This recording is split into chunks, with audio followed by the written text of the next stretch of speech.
Halo semuanya, selamat datang di channel yang tidak layak untuk dihina ini. Sebelum kita mulai, atur posisi santainya, seruput kopinya, dan mari kita berkhayal.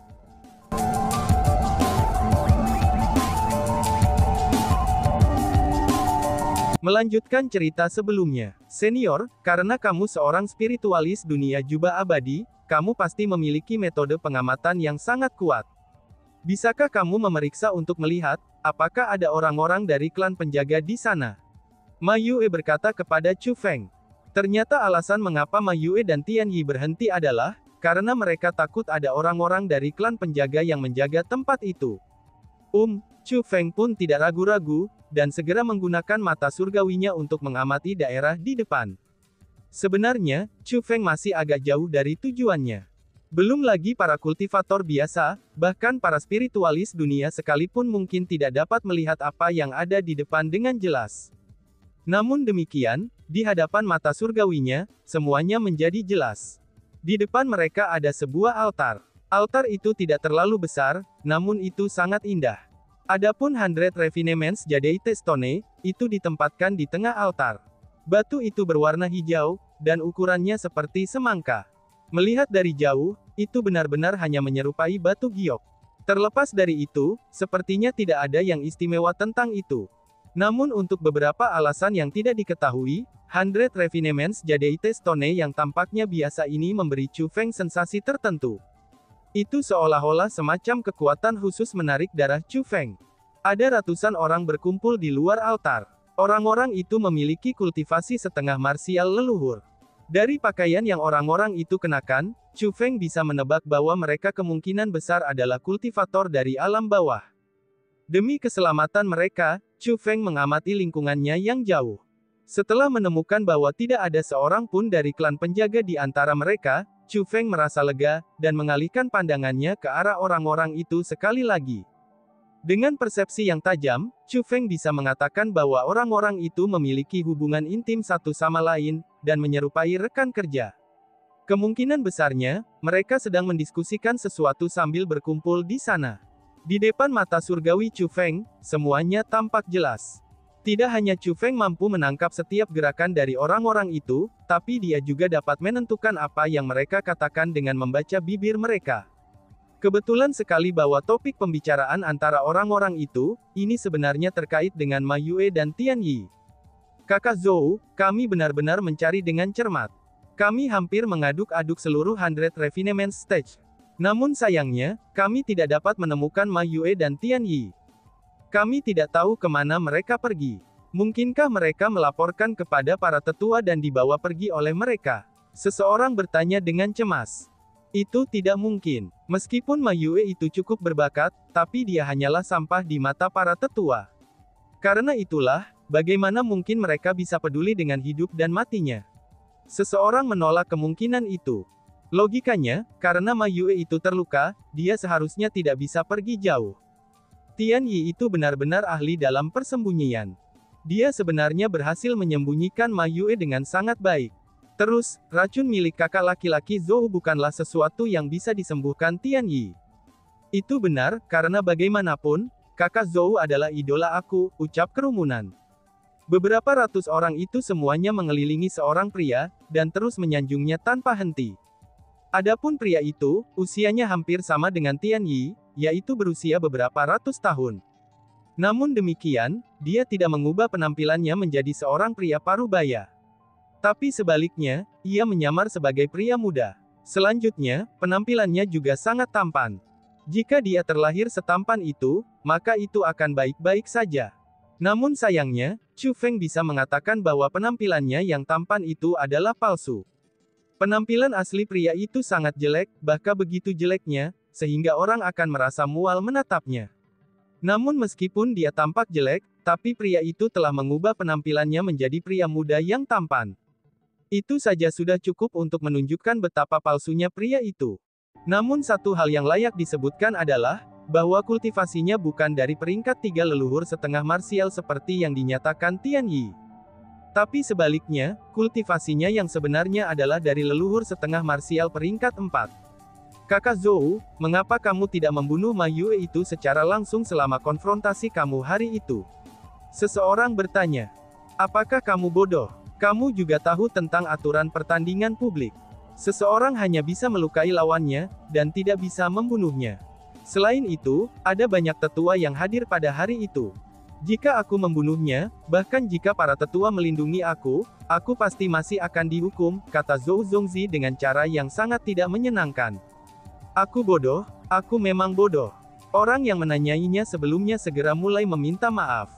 Saudara-saudara sekalian, kalian semua tidak perlu khawatir lagi. Saat itu aku takut pada Ma Yue, karena dia memiliki tingkat kultivasi yang sama dengan aku. Namun sekarang, aku berhasil mencapai terobosan dan menjadi leluhur setengah bela diri peringkat 4. Bahkan jika Ma Yue bisa menyembuhkan luka-lukanya, dia masih belum cocok untukku. Dia akan selamanya akan berada di bawah kakiku, itu sampai hari pintu masuk 100 Refinement Stage dibuka. Pada saat itu, aku akan dipilih sebagai murid inti oleh sekte yang kuat.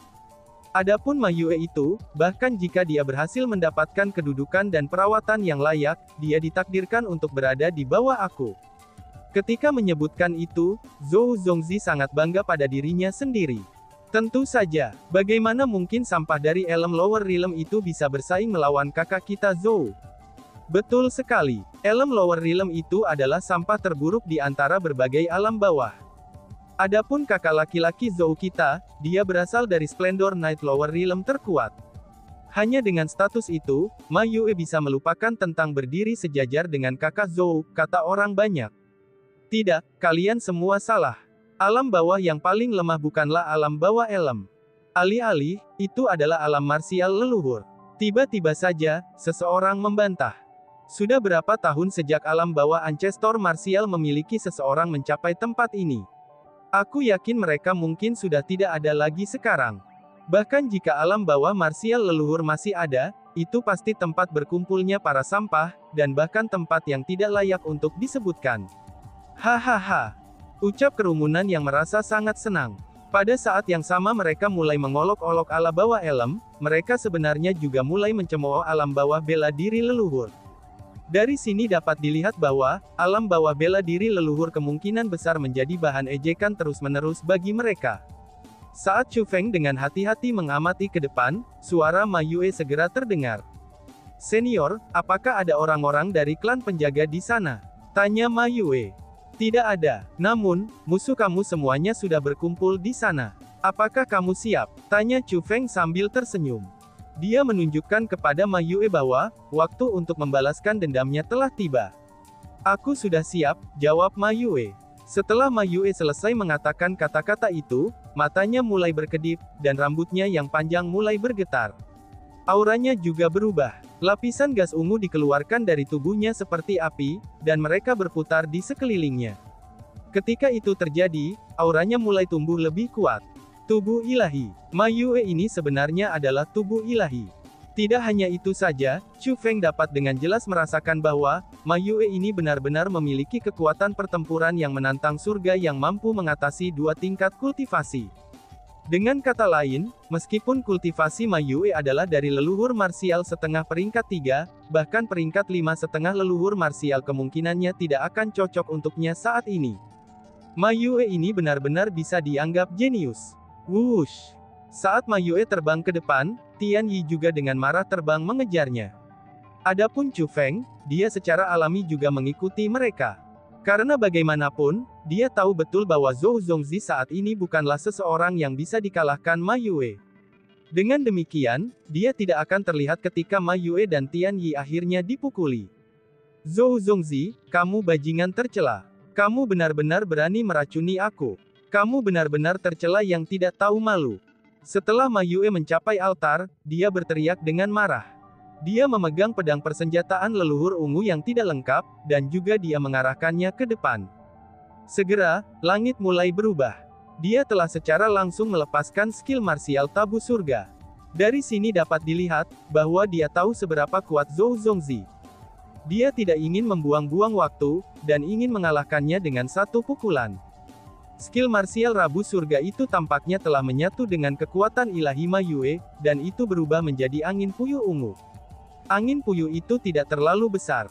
Namun, itu memiliki kekuatan luar biasa yang mampu mengguncang sekelilingnya. Pada saat itu, ekspresi sebagian besar orang di altar semuanya berubah sangat banyak. Ketakutan memenuhi wajah mereka, dan tanpa sadar, mereka mulai bergerak di belakang Zhou Zongzi. Adapun Zhou Zongzi itu, dia tampaknya benar-benar sudah siap. Dia dengan ringan melambaikan lengan bajunya, dan semburan kekuatan bela diri yang tak terbatas muncul dari udara tipis. Seketika, kekuatan bela diri itu dengan paksa menetralkan skill marsial tabu surga milik Ma Yue. Kamu, pada saat itu, belum lagi Ma Yue, bahkan Tian Yi dibuat tertegun. Lagi pula, mereka berdua tidak tahu bahwa Zhou Zongzi telah menjadi leluhur setengah bela diri peringkat 4. Adapun Zhou Zongzi itu, baik kemampuan dan kekuatan pertempurannya tidak kalah dengan Ma Yue. Dia bisa bertarung melawan Ma Yue ketika mereka berada di tingkat kultivasi yang sama. Dan sekarang, kultivasinya meningkat satu tingkat. Tentu saja, Ma Yue tidak akan cocok untuknya. Apakah ada yang salah? Apakah itu mengejutkan? Kalian berdua pasti tidak pernah berpikir, bahwa aku akan mencapai terobosan dalam kultivasi begitu cepat. Zhou Zongzi berkata sambil tersenyum berseri-seri. Mungkinkah itu hadiah dari klan penjaga? Tanya Ma Yue. Alasan untuk itu adalah, karena dia ingat bahwa pengawas klan penjaga telah bertaruh satu sama lain, itu kepada siapa pemenang antara dia dan Zhou Zongzi. Pemenang dari keduanya bisa mendapatkan hadiah dari klan penjaga. Adapun hadiah itu sangat bermanfaat bagi tubuh ilahi. Terlepas dari apakah itu mungkin Ma Yue ataupun Zhou Zongzi yang mendapatkannya, maka mereka berdua akan dapat mencapai terobosan dalam kultivasinya. Selain hadiah itu, Ma Yue tidak dapat memikirkan kemungkinan lain yang akan memungkinkan Zhou Zongzi mencapai terobosan ke peringkat 4,5 martial ancestor begitu cepat. Kamu sudah menebak dengan benar, kata Zhou Zongzi dengan senyum berseri-seri. Dia sangat senang dengan dirinya sendiri. Tapi kamu seharusnya hanya bisa mendapatkan hadiah itu 10 hari dari sekarang. Bagaimana mungkin kamu bisa mencapai terobosan? Tanya Ma Yue. Jika kamu adalah pemenangnya, kamu tentu harus menunggu 10 hari untuk mendapatkan hadiahnya. Lagi pula, kamu sampah dari Elem Lower Realm. Terlepas dari kultivasi kamu akan tetap menjadi sampah di mata para tetua. Tapi siapa aku? Aku seorang jenius dari Splendor Night Lower Realm. Karena aku telah menang, mengapa aku harus menunggu selama 10 hari yang panjang? Balas Zhou Zongzi. Ketika menyebutkan masalah ini, Zhou Zongzi mengungkapkan ekspresi yang bahkan lebih senang. Klan penjaga benar-benar kurang adil. Mereka tidak memenuhi syarat untuk menjaga 100 Refinement Stage yang didirikan oleh Chu Heavenly Clan. Pada saat itu Ma Yue sangat marah, sehingga dia mulai menggeram dengan marah. Suaranya begitu keras, sehingga menyebabkan langit dan bumi bergetar. Satu emosi memenuhi suaranya, yaitu kekecewaan. Kamu benar, tempat ini memang tidak adil. Sangat tidak adil bahkan jika aku membunuhmu, dan tidak ada yang akan menghukum aku. Kalian berdua adalah anak rendahan. Hidup kamu begitu rendah dan tidak berarti. Jika aku ingin membunuhmu, aku akan bisa melakukannya seperti yang aku inginkan, ucap Zhou Zongzi. Setelah Zhou Zongzi selesai mengucapkan kata-kata itu, tubuhnya bergerak, dan ia mulai terbang ke arah Ma Yue. Kekuatan menakutkan yang datang menghantam wajah mereka, dan itu menyebabkan Ma Yue dan Tian Yi merasakan aura kematian. Mereka berdua tahu betul bahwa mereka bukan tandingan Zhou Zongzi. Dengan demikian, mereka tidak peduli dengan perlawanan sia-sia. Namun sebaliknya, mereka saling berpegangan tangan dan menutup mata. Mereka telah membuat persiapan untuk mati. Hanya saja, mereka berdua memiliki ekspresi yang tidak terdamaikan di wajah mereka. Aku khawatir aku harus mengecewakan kalian semua, ucap Chu Feng. Tepat pada saat itu, Chu Feng muncul di hadapan Ma Yue dan Tian Yi seperti hantu. Siapa kamu? Seru Zhou Zongzi. Setelah melihat Chu Feng, ekspresi Zhou Zongzi juga sangat berubah. Dia sangat terkejut. Enyahlah. Chu Feng hanya berbicara satu kata, dan ledakan kekuatan bela diri yang tak terbatas keluar dari mulutnya. Meskipun kekuatan bela diri Chu Feng tidak terlihat, tapi itu adalah sesuatu yang Zhou Zongzi tidak dapat menahannya. Bang! Dengan hanya suaranya, Chu Feng mengetuk Zhou Zongzi terbang, dan menyebabkannya menabrak dengan kejam ke altar. Ini, pada saat itu, belum lagi Zhou Zongzi sendiri, bahkan antek-anteknya menjadi pucat karena ketakutan. Mereka tidak tahu siapa Chu Feng. Namun demikian, mereka dapat membayangkan betapa kuatnya Chu Feng dari kondisi Zhou Zongzi saat ini. Meskipun altar itu benar-benar tidak rusak setelah Zhou Zongzi bertabrakan dengannya, hingga akhirnya Zhou Zongzi terluka parah. Tidak hanya tubuhnya dimutilasi dari tabrakan, tapi dia juga menderita luka dalam yang sangat serius. Dia mencoba bangkit berkali-kali, tetapi masih jatuh ke tanah. Zhou Zongzi telah kehilangan kekuatan untuk merangkak kembali. Dari sini bisa dilihat, seberapa serius lukanya itu. Senior, kamu, apa yang tiba-tiba saja terjadi, ini telah mengejutkan Ma Yue dan Tian Yi juga. Mereka tidak berharap bahwa Chu Feng, seseorang yang baru saja mereka temui, sebenarnya bersedia membantu mereka. Apa, senior, seru kerumunan. Melihat Ma Yue dan Tian Yi menyapa Chu Feng sebagai senior, kerumunan itu sangat ketakutan. Alasan untuk itu adalah, karena alamat sederhana senior telah menandakan kepada kerumunan, itu tentang hubungan Chu Feng dengan Ma Yue dan Tian Yi. Orang ini yang mampu melukai serius Zhou Zongzi hanya dengan satu kata, itu adalah dukungan dari Ma Yue dan Tian Yi. Kamu, tepatnya siapa kamu? Mungkinkah kamu dari Elm Lower Realm? Ucap Zhou Zongzi. Pada saat itu, Zhou Zongzi mulai panik. Karena bagaimanapun, dia terlalu berlebihan terhadap Ma Yue dan Tian Yi. Saat ini, jika itu benar-benar seseorang dari Elm Lower Realm yang datang ke sini, mereka kemungkinannya tidak akan melepaskannya dengan mudah. Chu Feng melihat ke sekelilingnya, lalu tersenyum dengan acuh tak acuh. Setelah itu barulah dia berkata, "Kalian semua, dengarkan baik-baik. Aku bukan dari Elm Lower Realm. Akan tetapi, aku berasal dari alam bawah bela diri leluhur," ucap Chu Feng. Dia sebenarnya dari alam bawah martial ancestor, seru kerumunan. Kata-kata Chu Feng datang seperti sambaran petir ke kerumunan. Setelah semua, alam bawah bela diri ancestor adalah tempat sampah yang legendaris. Bagaimana bisa orang yang begitu kuat muncul dari alam bawah bela diri leluhur? Meskipun mereka merasa sangat heran, tapi mereka masih percaya dengan kata-kata Chu Feng. Setelah semua, tidak ada alasan bagi seseorang untuk menyatakan diri mereka berasal dari alam bawah bela diri ancestor. Setelah semua, menjadi dari alam bawah bela diri ancestor tidak membawa prestise sedikit pun. Melihat ekspresi heran dari kerumunan, sudut mulut Chu Feng tersenyum. Apa yang dia inginkan adalah, lebih tepatnya bagi orang-orang itu untuk memiliki tingkat penghormatan yang sama sekali baru terhadap alam bawah bela diri leluhur. Dan sekarang, dia telah mencapai tujuannya. Tidak ada gunanya, ucap Chu Feng. Tepat pada saat itu, Chu Feng mengalihkan pandangannya ke seseorang di samping Zhou Zongzi. Apa yang kamu katakan? Kenapa aku tidak mengerti maksudmu? Ditatap oleh tatapan tajam Chu Feng, dan orang itu segera mulai menggigil ketakutan. Apa yang aku katakan adalah, bahwa sinyal bantuan yang kamu kirim sebelumnya sama sekali tidak berguna. Aku sudah menyegel tempat ini dengan pembentukan formasi.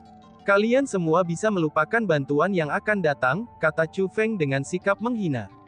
Mendengar kata-kata itu, orang yang mengirim sinyal bantuan segera jatuh dengan tak berdaya ke tanah. Kemudian, dia merangkak kembali dengan susah payah dan mulai bersujud kepada Chu Feng. Dia pun memohon, "Tuanku, tolong luang aku," ucap orang itu. Dia benar-benar ketakutan. Sebenarnya, bukan hanya dia yang takut dengan Chu Feng. Sikap maha tahu Chu Feng ini, itu seolah-olah semuanya ada dalam genggamannya telah menakuti semua orang yang hadir. Seorang ahli yang sebenarnya berdiri di depan mereka. Di depan dia, mereka tidak bisa membuat gerakan kecil pun, karena gerakan kecil itu pasti akan ditemukan olehnya. Namun Chu Feng benar-benar mengabaikan kerumunan, dan mulai berjalan menuju 100 Refinements Jade Stone selangkah demi selangkah. 100 Refinements Jade Stone tampaknya mengandung semacam kekuatan khusus, dan Chu Feng tidak dapat menggambarkannya. Singkatnya, 100 Refinements Jade Stone itu seperti memanggil Chu Feng. Persis seperti apa kekuatan sihir yang kamu miliki. Tampaknya aku harus mengalaminya secara pribadi, ucap Chu Feng. Saat Chu Feng berbicara, dia dengan lembut mengulurkan tangannya ke arah batu giok 100 penyempurnaan. Dia berencana untuk menghapusnya. Kamu datang untuk 100 Refinements Jade Stone. Tepat pada saat itu, suara Zhou Zongzi yang takjub segera terdengar. Kenapa, apakah kamu punya keluhan? Tanya Chu Feng sambil mengalihkan pandangan dinginnya ke arah Zhou Zongzi. Tidak, aku tidak akan berani. Bagaimana mungkin junior ini memiliki keluhan tentang senior? Hanya saja, junior ini ingin meminta perhatian senior pada faktanya, bahwa tidak ada yang bisa menghapus 100 refinements Jade Stone. Senior, kamu pasti harus mempersiapkan diri untuk kegagalan, ucap Zhou Zongzi. Tidak ada yang menyangka bahwa Zhou Zongzi yang sangat arogan akan mulai menyanjung Chu Feng, dan mengenakan penampilan yang picik dan rendah. Selain itu, orang banyak tidak tahu bahwa Zhou Zongzi sedang memikirkan sesuatu yang sama sekali berbeda dari apa yang dia katakan. Terlepas dari seberapa kuatnya kamu masih tidak dapat menghapus 100 refinements Jade Stone. Aku akan menyaksikan kamu mempermalukan diri sendiri di sini, pikir Zhou Zongzi. Chu Feng tidak repot-repot dengan Zhou Zongzi lagi. Sebagai gantinya, ia langsung menggerakkan tangan kanannya ke arah batu giok 100 perbaikan. Saat berikutnya, seluruh wilayah menjadi sunyi. Wilayah itu begitu sunyi, sehingga satu-satunya suara yang bisa didengar seseorang adalah detak jantung yang intens. Semua orang tercengang. Ini terutama berlaku untuk Zhou Zongzi, yang sedang menunggu pertunjukan. Dia sendiri benar-benar kaget. Bahkan Ma Yue dan Tian Yi tidak bisa mempercayai mata mereka, dan menggosok mereka tanpa henti. Alasan untuk itu adalah, karena batu giok 100 penyempurnaan yang tidak ada yang bisa menggerakkannya, kini telah dihapus dari altar. Dan sekarang, batu itu dipegang di tangan kanan Chu Feng. Dan tiba-tiba saja bersambung. Sekian dan terima kasih banyak. Bye-bye.